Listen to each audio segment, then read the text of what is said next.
I can't talk, I'm eating. Hi friends, let's make brunch. Hi, I'm Kira. I like to cook. My family likes to cook, my grandmothers like to cook, and I have worked in a bakery. I do know my way around a kitchen, and that's why I'm here. Just to make some fun recipes that are relatively simple that you can make at home for not necessarily a lot of money.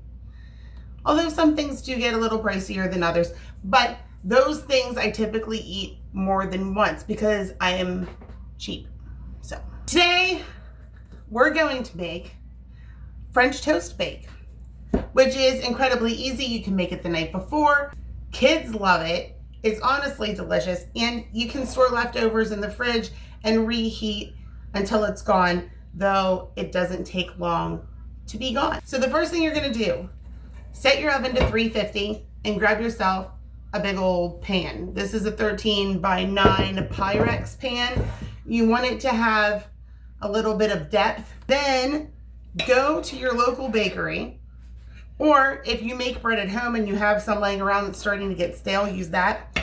Grab yourselves a couple of, we made too many of these and they're about to go stale, so we put them on sale, real cheap pieces of bread. This is French bread. We're gonna cut it into relatively thick slices to start. Preferably, the bread's gonna be a little bit harder than this. This is what I got yesterday, and it was already old yesterday, but not old enough, apparently. So it's still a little soft in the center. It's fine. It'll still cook up beautifully. It'll still be delicious, but I like ones that are a little bit harder because they suck in everything, and it turns into like this delicious, almost bread puddingy French toast with, like, you know, crusty outside. From there, I'm practically cubing the bread, and we're just gonna toss it into our Pyrex pan. Cubes can vary in size. They don't have to be a perfect consistency. In fact, I kind of like it better that way, but they aren't small cubes. They're relatively good sized cubes. Excuse the fact that I'm very much still in my pajamas because I don't, the pants at home thing is, it's not desirable to me. I don't love it. So here I've got about 1 1/4 of those big French bread loaves, all chopped up into varying sized hunks. Next, we got to do our egg mixture. So since this is like a relatively big pan, I'm going to start off with, I don't know, 6 or 7 eggs, just right into a nice big bowl. I'm going to go with 7. 7 eggs. Wash your hands.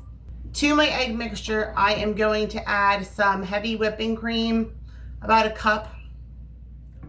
And then I need brown sugar. I'd venture to say about a 1/2 cup packed brown sugar. That may or may not be enough. I'll decide later. Then we're going to add just, I don't know, maybe a tablespoon of vanilla. More or less, measure it with your heart. It doesn't matter. Whole bunch of cinnamon. And a little ginger and nutmeg. Not a whole lot, just a little bit, just a little smidgen. And then I always toss in just like, I don't know, maybe a 1/2 teaspoon of salt. I don't know why I do the things I do. I just do them. Get your whisk, give it a good mix. I mean, you could use a hand mixer too if you really wanted to. It depends on how interested you are in an arm workout today. There's a small part of me that feels this needs a little bit more brown sugar. So I'm gonna go ahead and add some because it's mine and I get to decide what I do with it. How much did I put in? About a 1/4 cup packed. So that puts us at what? About 3/4 cup packed brown sugar. If you wanna follow my recipe. If not, do what you feel is right deep in your heart. Now, we have got this custardy kind of thick mix of our egg and cinnamon and all the yummy stuff.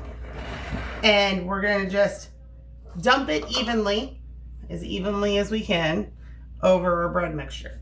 Now, grab you a spoon or a fork or a spatula or what the fuck ever, and I'd like to just toss them around a little bit because I want to make sure they've all got at least some of that mixture on them.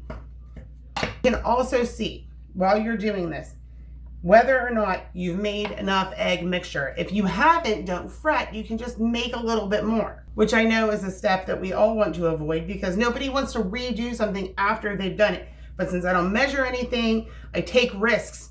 Sometimes those risks involve making more work for myself. See, I just feel like this isn't wet enough for me. Take a look. It's in there, but I just feel like it needs a little bit more so that the bread doesn't dry out. So I'm 100% just gonna mix a little bit more of that egg mixture up. Give me a minute because you don't need to watch me do it again. I threw in about 3 more eggs and then added the other ingredients, you know, the heavy cream, the cinnamon and other spices, the brown sugar, all of that. And I'm just gonna go ahead and dump this over. Now, while originally it looked a little too dry for my tastes,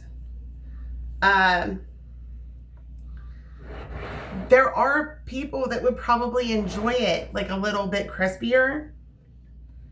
I'm just not one of those people. Wash your hands.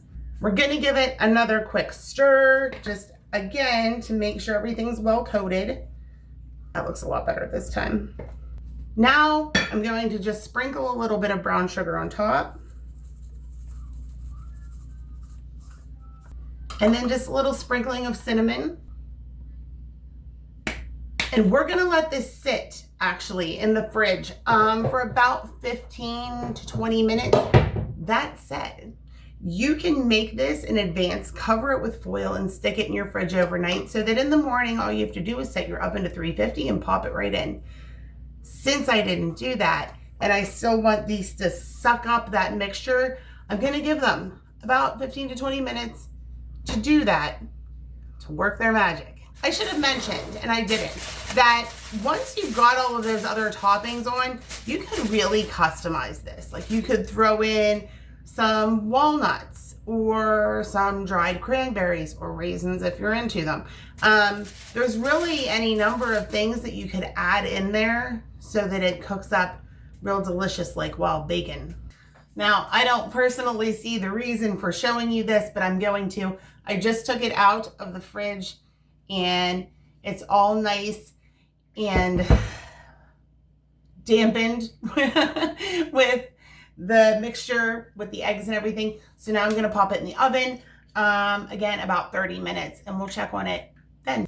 After about 30 minutes, this is how it comes out. So fluffy and delicious looking. And let me show you how I plate it, because I don't use maple syrup, although that's an option. You can use maple syrup if you want. This is it. I sprinkle a little powdered sugar on there and then use my homemade raspberry syrup on it. There should be a video linked somewhere down below that has like a quick tutorial on the raspberry syrup.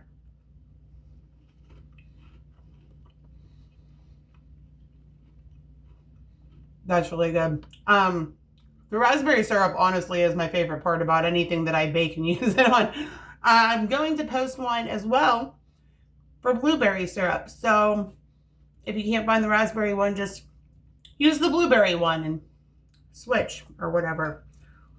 I can't talk, I'm eating.